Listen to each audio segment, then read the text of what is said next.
everyone, welcome back to FanCon. We're going to keep things going with my next guest. She's an actress who has recently been cast in Gary K. Wolf's upcoming Killer Bowl and Rager Raccoon films. Please welcome, all the way from across the pond, Sevda Costner. Hello everyone. Hi. Yes, across the pond, here I am. Welcome. It's so Thanks. great. The reception is just incredible. I know. Well, I'm hoping nothing starts glitching here, so I'm keeping an eye on it. I've got everything plugged in. We're not going to lose power. Let's just hope. Well, no, but you never know these days, so we'll soon find out. Well, now that we've properly jinxed this entire conversation, it's really a joy to have you here. So thank you for being here. Oh, thanks for having me. This is going to be very exciting, I hope. It is going to be very exciting. We're going to kick things off by bringing up Who Framed Roger Rabbit, which was released back in 1988. Sorry, what? Who Framed Who? Yes. God. Milo Mole. You probably grew up watching the movie. Yeah, I grew up watching it. My brother was addicted to it, so we were watching. I don't know how many times we watched it. We watched it a lot. So yeah, I've definitely grown up watching Who Framed Roger Rabbit.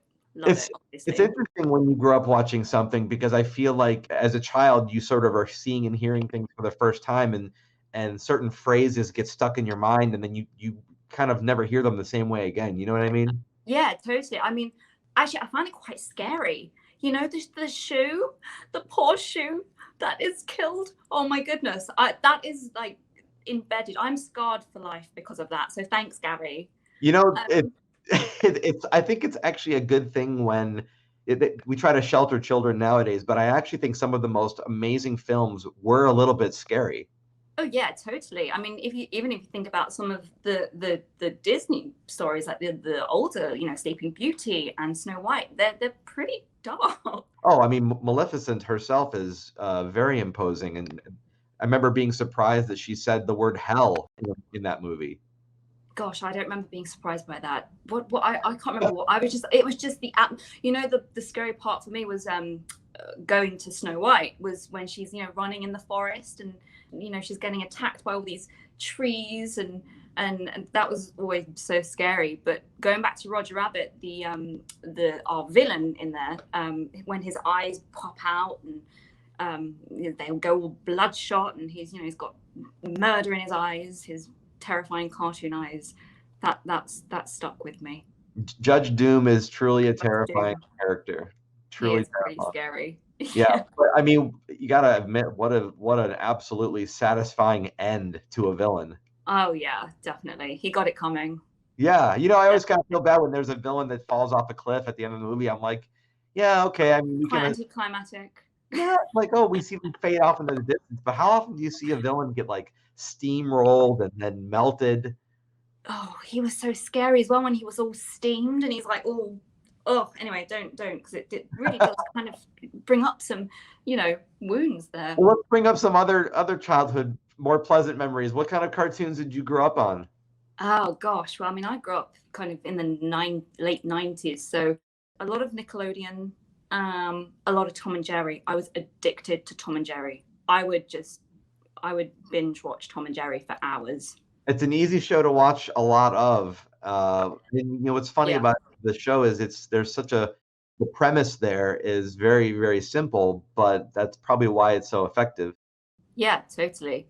I can't even put my finger on the style of animation, but I know as a child, I just found it really, as you said, really easy and enjoyable to watch.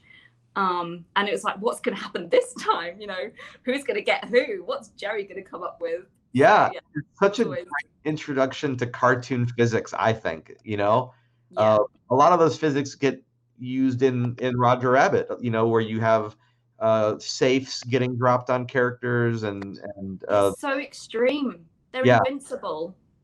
Yes, well, that's why I think that shoe thing you mentioned was so scary as a kid, is because to us cartoons always bounce back. Yeah, right. I really think there's some great heroines that came out of the 90s film. Yeah, totally. I think we definitely had to have some underdogs. Esmeralda from Hunchback. She's such an underdog. I don't know why she's not more in the limelight. Actually, I used to dress up as her. I've actually got this picture of me in McDonald's at my 7th birthday party, and I'm dressed as Esmeralda, and I had all her different outfits and the tambourine, and she was just kind of I don't know if I can say this, but quite a kick-ass, which wasn't even a princess, but I just remember thinking, I want to be like her. She's so cool. She's got such I think, a confidence about her that Definitely. How could you not like her? But then at the same time, they have that wonderful song, God Help the Outcast, which gave you this real sense of like softness to her.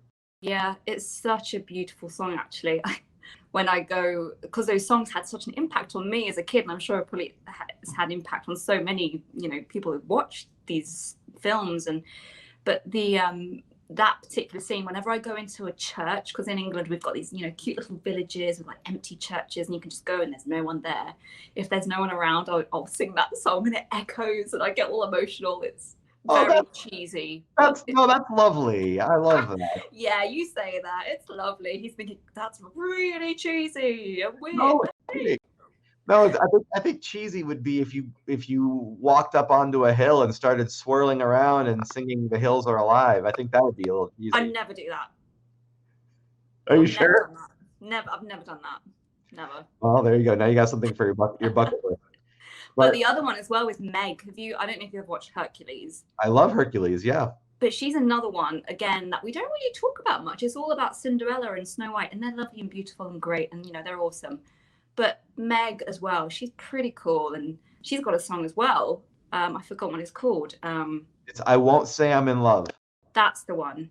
And she does this awesome growly thing with her voice. And as a little girl, I remember really responding to that, where she does, I'm not in love kind of thing. And I was like, oh, that's so cool. Yeah, she's like, she's confident and tough. She knows what she wants and she knows what she doesn't. Ironically, she, was saying, I'm not in love, but right. Actually she was. But yeah, so there's all these, great heroines, as we call them. Right, but then on the flip side, we've got, I'm just amazed that this character even exists, and I don't even know that she could exist today, but then we get Jessica Rabbit in there. Oh, come on, Jessica Rabbit. Now she's something else. She's on another level, that one. She is. I mean, you've got all these women that we just spoke about, they're great and cool, but then Jessica Rabbit came along, and I think it was the first one that, everyone really responded to, and she was almost so real. And I guess the nature of Roger Rabbit as well, they're coexisting with real humans, it just made her feel so like she's here in the room. And I think my brother even fancied her, and lots of other boys, which is kind of weird to fancy a cartoon character, but I did kind of have a crush on Aladdin, actually. Oh, did you? On Aladdin? That's great. I had a crush on, what's his name? Oh, was he called Phoebus from The Hunchback? No. Yes, Phoebus. Oh, wait. Yeah, he was a hunk. Yeah. He was a hunk. Well, he had, this real chill vibe about him, too. Yeah. The thing I love about Jessica Rabbit is she's this, she's this confident, sexy, kind of prowess woman who knows who she is, and she's not afraid to be who she is. She's like, yeah, I'm sexy, and what?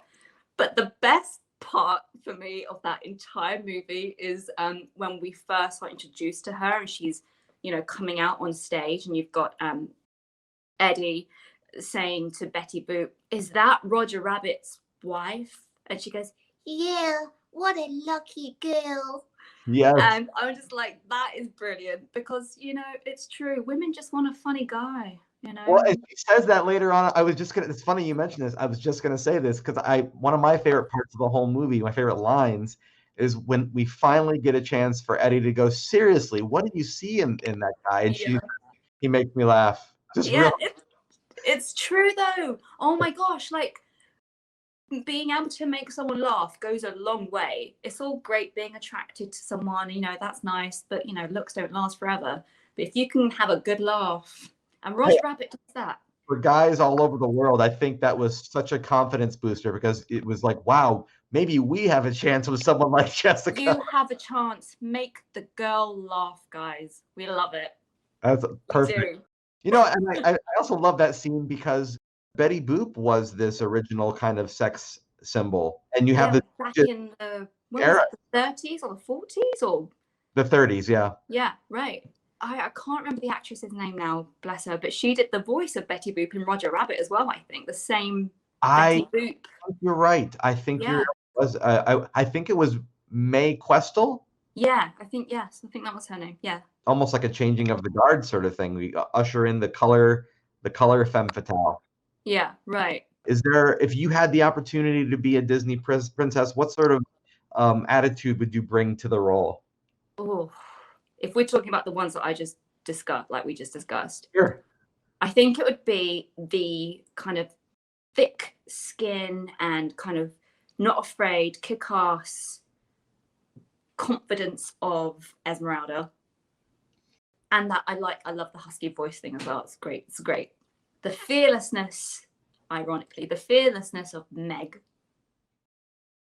And the confidence, the overall confidence and kind of this is who I am of Jessica Rabbit. But then going back to Esmeralda, that bit of softness as well, that heart. She has a heart for her people and, you know, for her community. And she just wants, she's just a genuinely good person. And so that was a really long-winded answer to your question, but kind of a mixture of all of those. Awesome. Great answer. How do you feel about Merida from Brave? Oh, Merida. Gosh, I haven't seen that one in a while. Yeah, she's more of the kind of more modern kind of kick-ass Disney characters. Yeah, she's brilliant. Yeah, I love that whole bow and arrow thing.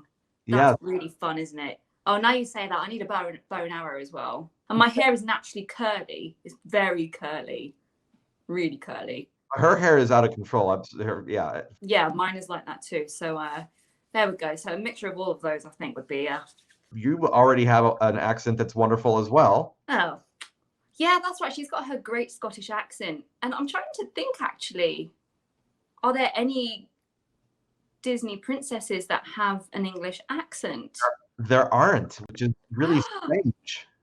That's really bizarre because the English accent is usually the evil one, the wicked stepmother, you know, or, you know, they usually have really English accents. So I think Disney needs to create a new Disney princess, a kick-ass Disney princess who has a really good English accent, who's not evil. The closest we got was probably with Tarzan, with Jane. Jane. Oh, don't get me started about Jane. Are you a fan of Jane? I love Jane. She's brilliant. She is. That character is. She's quite geeky as well and a bit nerdy, and she does this stuttery thing as well, and it's just adorable. I think there's such fun moments in that film when Tarzan's trying to like figure out what the heck she's wearing, and he goes to like lift her dress, and she says, "Get off!" and she kicks him. I love that so much. Yeah, gosh, I'm getting all nostalgic now. That's making me quite emotional. I loved that so much. You are in your own right. You are a fangirl. You may have not realized it, but that's what this is. You know what? I didn't know this, but apparently I've been a fangirl my entire life. Who would have known? We just started labeling it recently, so you know these things, nerds and geeks always existed. Although there's a difference between nerds and geeks. Let's just be very clear about that. Oh, okay. So what's exciting about all this is you have this obviously this history of watching animation, and recently you've been brought upon 2 new projects. You're going to be in 2 different animated films. I know. It's crazy. It just was like, it's happening. I'm like, okay, crikey. Was that ever a goal? Was that ever something you thought about when you were younger? Was like to be? You know what? I was talking about this with someone the other day, and although animation has been such a heavy part of my childhood and it shaped me so much, I've not even realized it. I guess as an actor, I've never really, it's never been a goal in my my experience has been stage. So obviously, you know, voiceover is pretty much non-existent on stage, so you don't really think about that. But with COVID and, you know, the shift that's coming in, you know, live action just isn't, it's almost impossible to film live action. And so many films are now, you know, some films they're trying to see if that can be made into an animation. So I guess since all of this shift has been happening and I've been talking with people, it's kind of, you know, been planted in my mind. I'm thinking, this could be something. Yeah, and you mentioned stage acting. Yeah. That's also quite different. Usually you have to do that whole thing where you play to the back row. Yeah. But was that a weird transition for you going from stage to screen and having to sort of pull everything back in? Totally. Yeah. I mean, as an actor, I've had classical training. And as you said, you are taught to. I remember being at the National Theatre, and the voice coach, really famous voice coach, was saying to me, you have to project your voice to, the person, in row 200, 300. But she goes, you also have to do it without shouting. You don't want to be shouting your line. You have to project. So it was always, so yeah, answer to your question. It's been a massive transition, having to just rein everything in and not having to be so big and so large with facial expressions and with your voice, but reining it in and just being more intimate. And also not doing too much with your face as well, because on screen it's quite jarring. If I'm doing this all the time, you probably think I'm going crazy. But But that's animation is great, because animation may give you a chance to feel like you're on stage again, because everything is larger than life, right? yeah, exactly, absolutely. And no one's looking at my facial expression, so I can go crazy if I want. Well, I mean, on the DVD commentary and the behind the scenes, we'll see all of that. This is true. This is true. They're going to record all that for posterity, I thought it would be kind of a fun idea if maybe we did a little bit of speaking of DVD commentary, if we watched a cartoon together on screen here. Oh, that sounds awful. Watching a cartoon. Oh. I chose one of the Roger Rabbit shorts, appropriately enough, Tummy Trouble. Oh, yes. Childhood one there. Quick side story. When I was a kid, my family, we had a copy of Honey, I Shrunk the Kids on VHS. And VHS. And so you kind of had to watch everything. I guess you could fast forward if you really wanted to. But before the movie started, on that tape, they had Tummy Trouble. So as a kid, that was the one that I saw the most, because we had that movie. Yeah. So now I have it like memorized backwards and forwards. Okay, so we won't put the volume on, then you can just do all the lines, including the Roger Rabbit. No, but I want to hear your thoughts while we're watching it. So that's the only volume I'm interested in. Okie dokie. Tummy Trouble, here it goes. Alrighty. So we've got our baby. Baby Herman, not looking too. Baby Herman. She's quite scary, this woman, isn't she? She is. What's funny about this, I was just thinking about it, very similar to the early Tom and Jerry cartoons, where they had their kind of caretaker. Right. You only saw her legs in those cartoons also. Yeah, this is the truth. Oh, poor Roger Rabbit. I love him so much. I really do see what Jessica Rabbit sees in him. Oh, do you? Oh, that's adorable. Oh, he's just such a funny guy. Oh, I love it. I love that you did the Betty Boop voice. Oh, there we go. Baby Herman swallowed the rattle, and we're now inside Roger Rabbit's mouth. Everything's gone crazy. They had the three, I think it was like three little wolves or something on there. It was a weird drawing on the wall. I don't know if you saw that. And I think there was Mickey Mouse there as well just now. We're in the hospital room now. There's actually the Mad Dog. Mickey Mouse on the wall. Mickey Mouse, and we got the Mad Dog. They do that, don't they? I think even in Disneyland. Yeah. I think on like the Pirates of the Caribbean ride or something, they have like the little Disney Mickey Mouse head like hidden. You have to spot a certain amount of them. They are all over the parks, not just Pirates of the Caribbean. They're everywhere. Yeah, right. Oh, it's hilarious. The baby just burped, and he burped out a big boot and a can. It was a can of yams.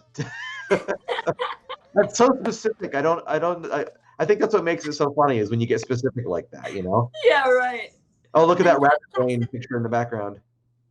Yeah, but that's the genius, isn't it? It's the detail, and that's the genius of the animators as well. They have all these little details. Oh, so Roger Rabbit swallowed the rattler, and it's in his bottom, and he's shaking his bottom like it's so cute. Do you have rattles in England? Is that a thing that's worldwide, do you think, or is it just certain cultures that do that? I mean, yeah, we do have them.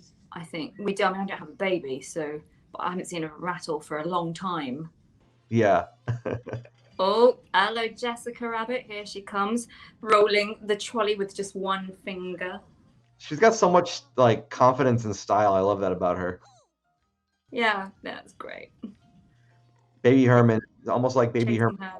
looking for trouble every 5 seconds too.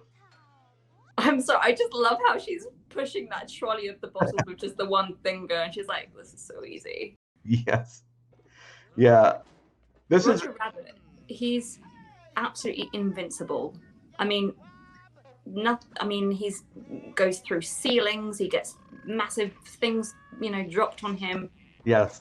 And I I always have a theory. love the lines. The lines in this short are great with the whole like when they grab his tail and he says, "Let go of the cotton, you swab."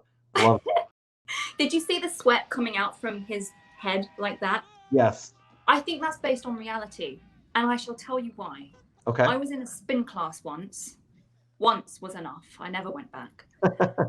And there was a man next to me, and apparently he goes all the time to this spin class. And I looked to my left to look at this man because you can feel his energy. And I kid you not, I thought I was in an animated cartoon because his sweat was doing exactly that. It was going like that. And he just had this, massive puddle of sweat. That would turn anybody off from going back to spin class, I think. That wasn't the thing that turned Oh me my off. God. Didn't walk for about 5 days. I love when he goes, "Ah, ooh." It's such a great moment. There he goes. I just sometimes I will still see new things in the backgrounds of cartoons, and I was just looking in the background, and there was a box of skeleton bones just sitting in a cardboard box in the background. How weird. Detail.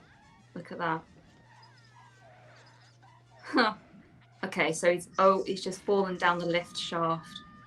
So I think I like to call it the lift shaft. I like that you've got these. I forget sometimes that there's different terms like that. What do you guys call it? The elevator shaft. Oh, the elevator shaft, of course. It's not nearly as to the point. Elevator shaft, lift shaft. It's like you guys say eyeglasses. We just say glasses. Oh, well, I think it depends on who you talk to. I just say glasses here, but some people do say eyeglasses. You're right about that. And then there's of course chips and fries. That's crisps. The whole crisp. Yeah. Yeah. So we call crisps chips, and we call fries chips. I like that you call them crisps. It makes more sense. Yeah, well, they're crispy. Right. Oh, there we go. The rattles come out. I do think this is also based on reality, because look, he's falling through. He's just gone all the way up into the sky, and he's fallen all through, and he's gone through all these roofs, and he's still alive. I had a rabbit once, and it was Christmas. I was a little girl. I love animals. Oh. And he was chewing on live wires. This rabbit was chewing on live wires, and nothing happened to him. He was totally fine. So you grew up with rabbits then? I did, yeah. He was called Harry. Oh, that's wonderful. I had not named after the prince, but maybe. It just happened to be. It just happened to be. I actually had a rabbit as a child also. Did you? His name was Leo. He was a Holland Lop. Oh, I don't know what mine was. I have had a mini Lop before. He was called Licorice. Oh, I love it. Yeah, he was black, like a little black rabbit, so he was called Licorice. But he also used to lick a lot, so that was funny. Look at that. They have the props. I love how they have the props from the cartoon. Yeah, it's just brilliant, isn't it? And Jessica Rabbit's like, "Come on, baby, let's go home. Let's go play a game." And he's like, what do you want to play? And she says, "How about patty cake?" And he's like, "Patty cake, jeepers." So nostalgic. It's so fun watching these. I could literally binge watch these right now. What's great about them is that they are nostalgic, but they're animated so well that they hold up. Yeah, right. When you have a nice. So much you can get away with animation that you just can't get away with live action. Yeah, that's very true. I mean, you probably don't have as many concerns about hair frizzing, right? No, which is why I'm wearing a hat, everyone, because yeah, had some serious hair frizz going on. Yeah, you can have people flying through ceilings and people's eyes popping out of their brains. It's great. Right. I wanted to ask you, so you've already read the scripts for the new projects? Yes, I have. And obviously I won't ask you anything too revealing because, Yes. secrecy, but can you, in a sort of vague terminology, maybe clue us in as to what about the roles that you've accepted sort of spoke to you?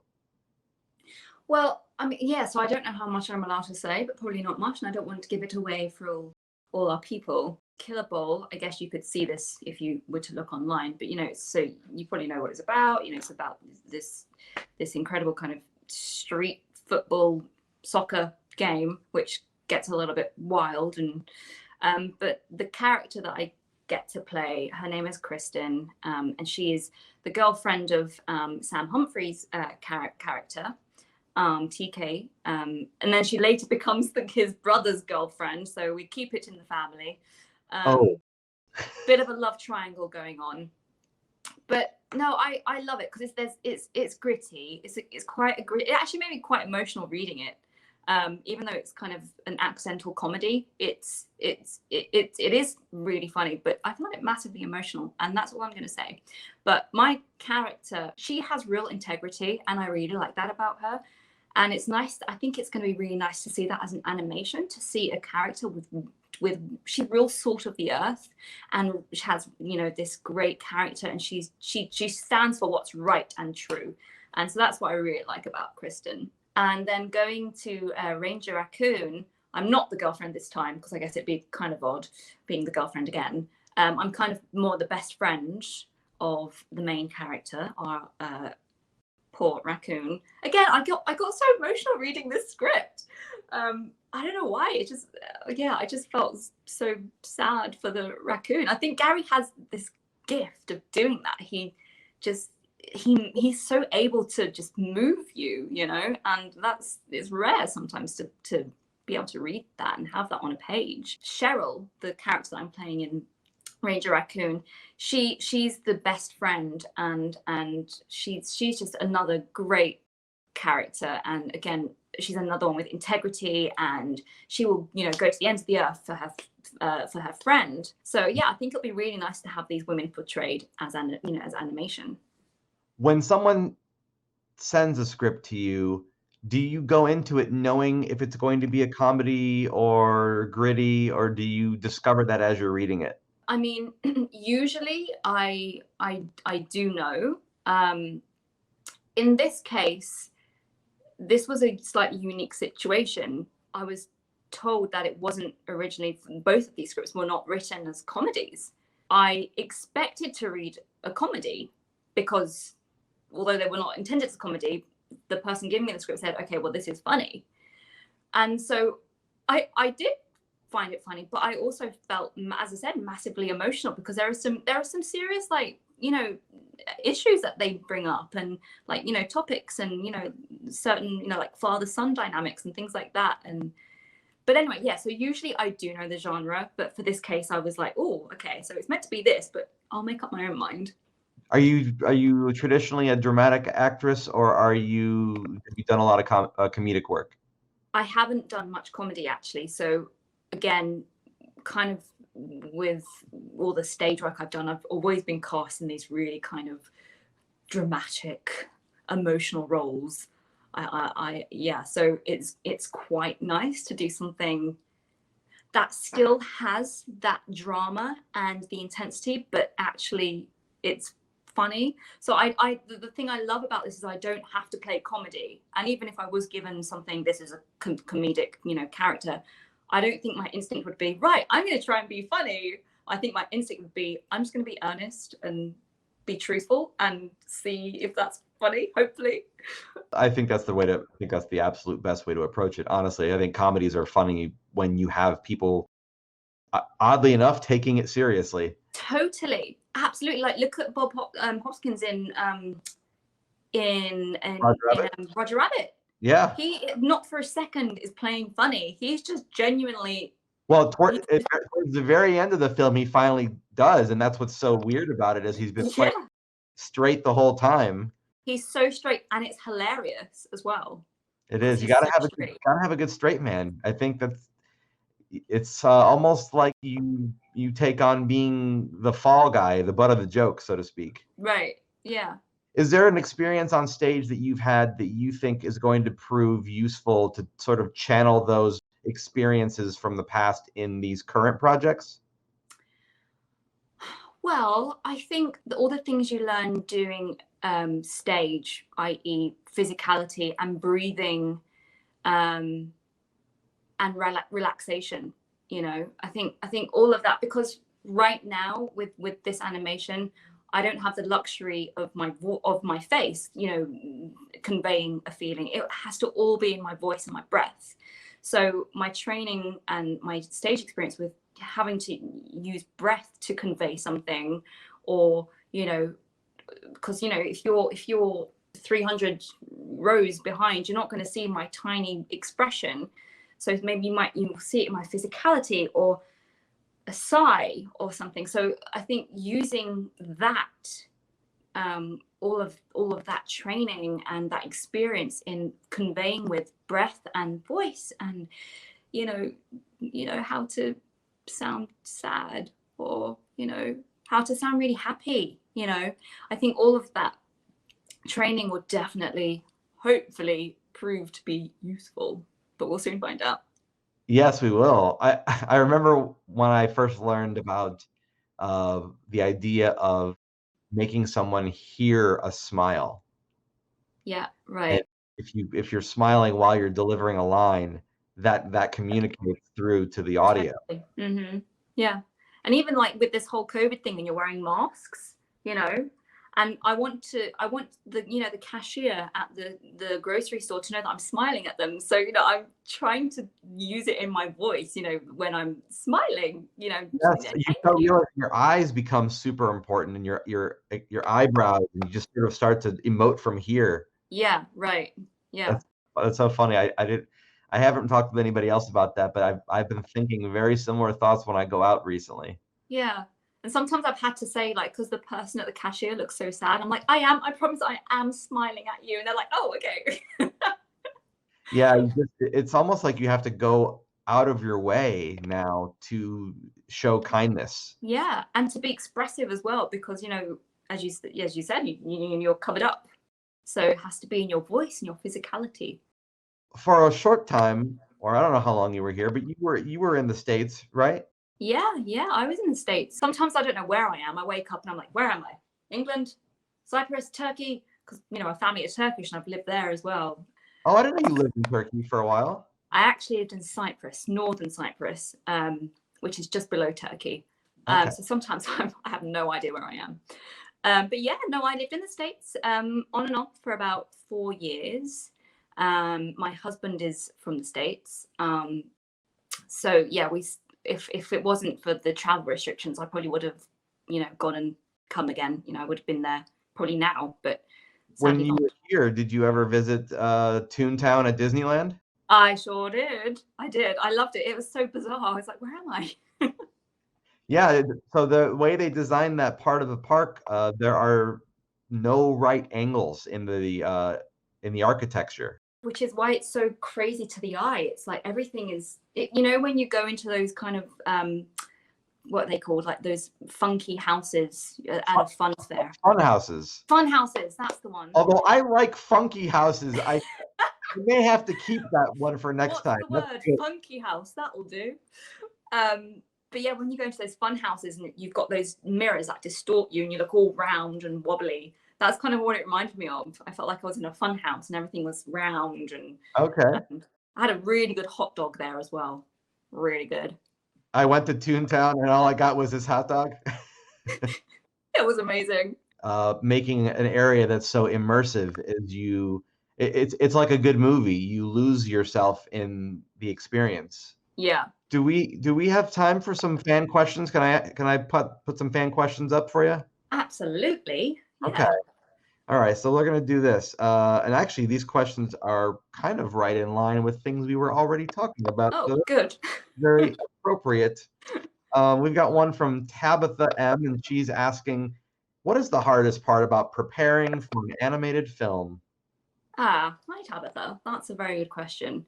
As it's also new to me, that in itself is a challenge because it's so new. So I'm watching a lot of I'm kind of going back to my childhood. I'm watching a lot of animated cartoons and a lot of things on YouTube just to kind of refresh my memory and hear their voices and see the different types of animation, because you've got you've got the Batman series, which is really gritty and it's cool, and it's got this very atmospheric world, and then you've got something like Tom and Jerry, which is kind of really crazy and out there. And so I guess I'm doing just a lot of being a child again, which is really fun. So research, which is what I would do for any kind of other role, is research. And also just kind of, again, knowing, well, what is the world? What is the essence of this particular script? What is the world? What is Killer Ball's world? So Killer Ball is so different to Ranger Raccoon because Killer Ball is more gritty, more kind of real, whereas Ranger Raccoon is a bit more slapstick. So it's just understanding like the different essences and the different worlds.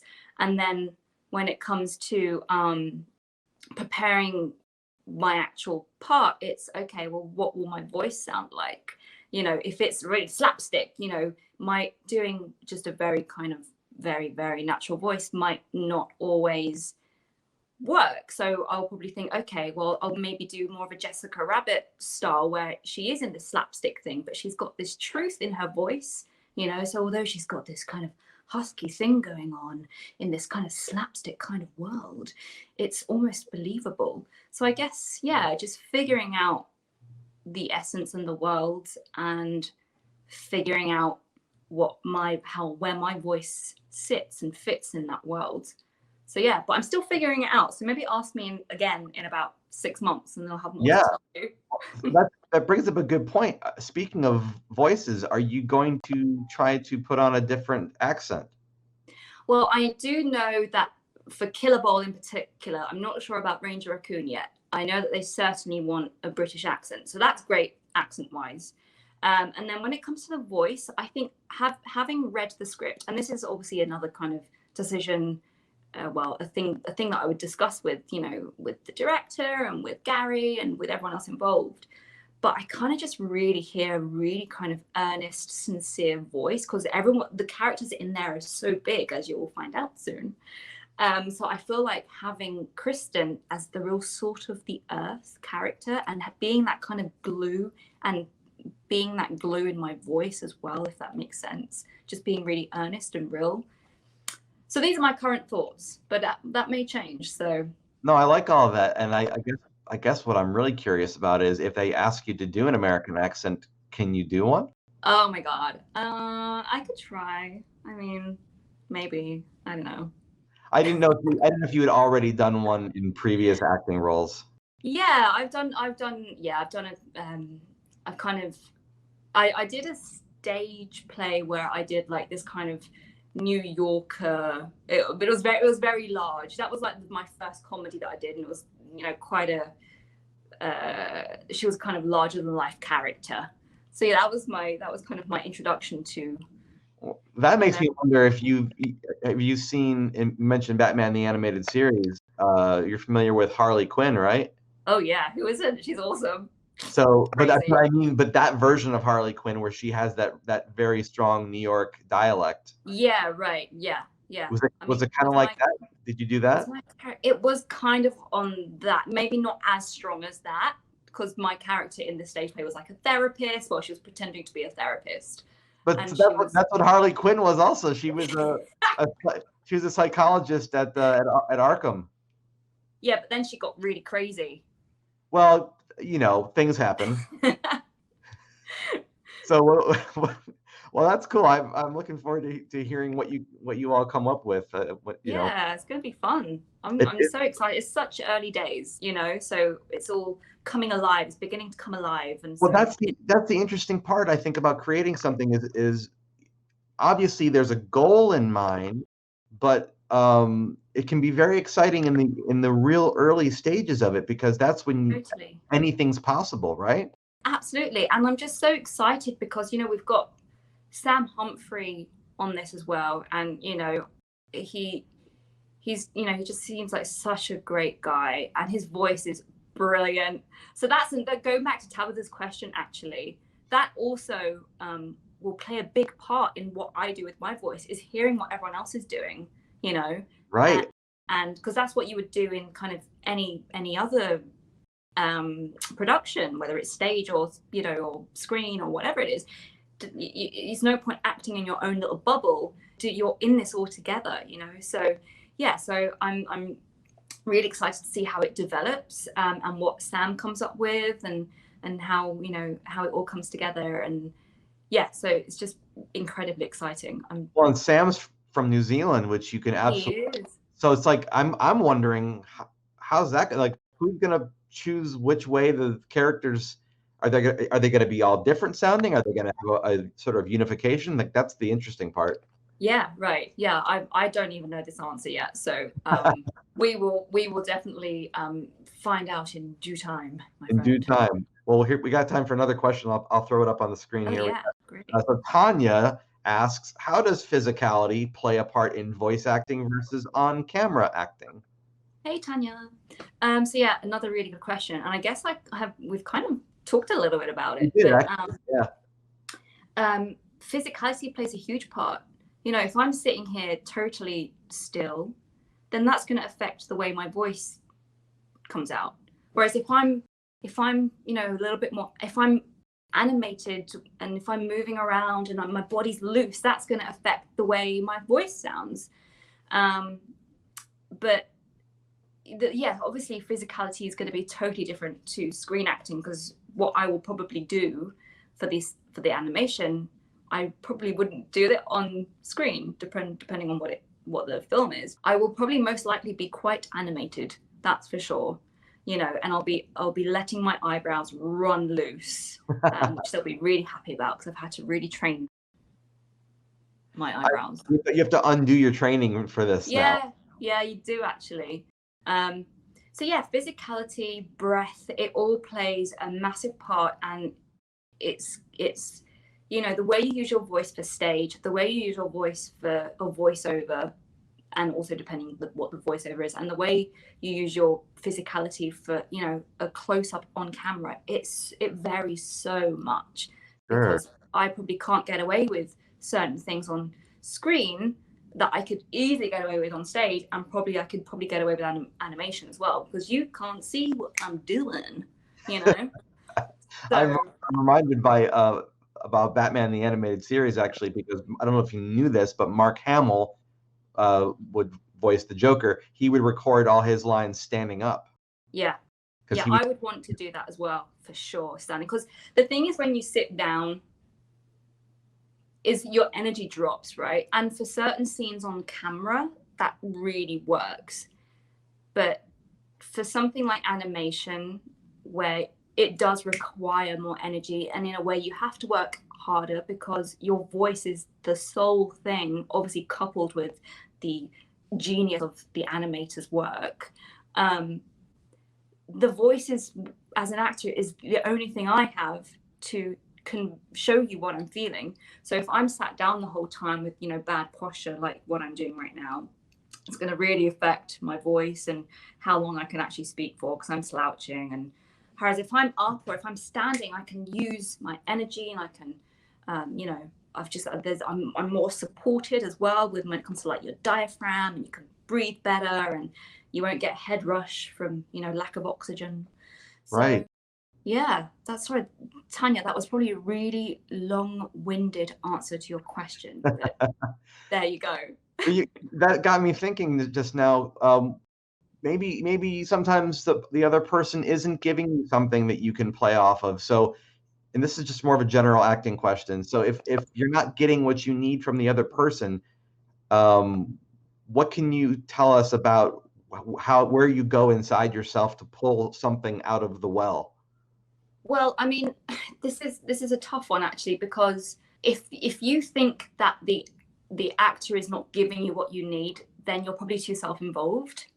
Oh, And okay. I mean, this is obviously every situation is different. I think the most important thing always for both people in a scene is preparation. Know what your scene is about, know what you want, know who you are, know what you want, and be present with each other and listen, and then just react. Let whatever you're doing to me just affect me. You know, Sure. I was recently doing a scene with a really gifted actor, and we he does this monologue about wine tasting, but it's more about he's talking about himself, but he's talking about wine, but actually he's talking about himself. And I didn't go into that scene thinking, okay, this is what I need from him, this is how I need him to act so I can then cry or something. I just was like, I'm going to listen to my partner and I'm going to be present and just hear what he's got to say to me. And I don't know what happened, but what he was saying, I just started crying in this scene. I mean, I wasn't like, you know, sobbing, but I welled up. He affected me so much. And that was purely because I wasn't thinking about what I need from him. I was just listening to him and being a listening partner to him, because if you're listening to someone, that helps the partner. If I'm not listening, the person knows, and that affects everything. So yeah, answer to your question is, my number one thing is be present with each other and don't preempt what has to happen. I mean, ultimately you have a goal in your scene. It's to comfort you. It's to, you know, to love you or to get something from you. But how you affect me is how you affect me. And that's usually when magic happens. It's not going in with, this is what must happen. And when he says fry up, I must cry, you know? That's brilliant, because I've often thought about that when people cry on film. I just think, how are they able to get there so easily? Yeah, well, I mean, this is it's such a general thing as well. Like, you know, every situation can be different, and certain, you know, scenes, they probably do want you to cry at a certain point. I remember there was this one actress I was working with, and they wanted her to cry. She's like, I can't cry. So they had to put eye drops in her eyes, and she had that's how she cried. And then Debbie Reynolds beloved Debbie Reynolds, the last one of the last scenes in Singing in the Rain, one of my favorite films. In the end, she cries when he's singing, "You are my lucky star," and she cries. And I'm like, when I first watched it, I was like, oh, how did she do that? I mean, she is amazing, but I was like, she's amazing. How did she do that? And then I watched a documentary, and Debbie Reynolds, I love how she just doesn't take herself seriously. She didn't take herself seriously. And she said, for that scene, they had to cut an onion, and I had to like rub an onion in my eye to make me cry for that scene. I'm pretty sure that's what it said in the documentary. I'm pretty sure maybe I'm making it up, but I'm pretty sure that's what happened. That's a committed actor there. Very committed. Give me the onion. I can't cry. Like that. Yeah. Oh, I've often been there myself, but it wasn't on purpose. It was because I had to make some soup. There you go. Yeah, I had to do that the other day, and I was sobbing. You did? Yeah. See, sobbing, literally. You were just doing a little wonderful song for us. Are you a singer as well? Well, I guess yes. I guess I am. I actually originally wanted to go into musical theatre. I love it. Yeah, when I was 17, because I fell in love with the Phantom of the Opera when I was 14, and I was like, that's what I want to do. That right there, what they're doing, that is what I want to do.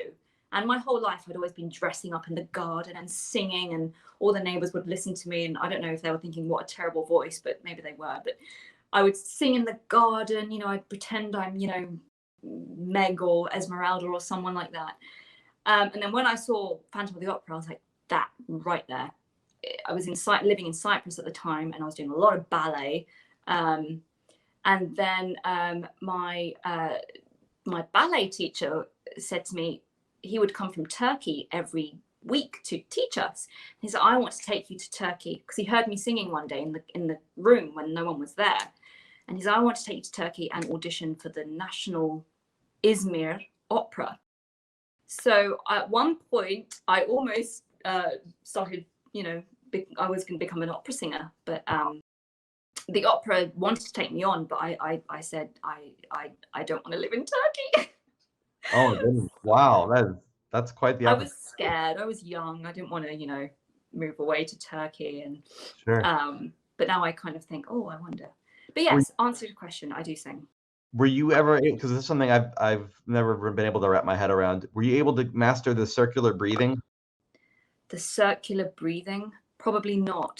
It's a term that when you're singing, it's supposed to be able to help you sustain a long note where you're breathing in through the nose and you're still able to sing. Right. Yeah, no, I never got there. And I remember reading up about opera singers, and the true opera singers, they study for 8 years or so, It's not something you just wake up and go, I want to be an opera singer. Right. It's something that takes genuine hard work, commitment.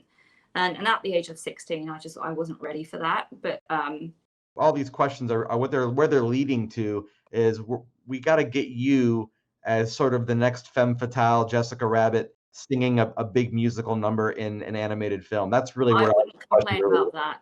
If that came my way, as awful as it sounds, I mean, femme fatale, gosh, next to Jessica Rabbit, I would just have to do it. Why does it sound awful?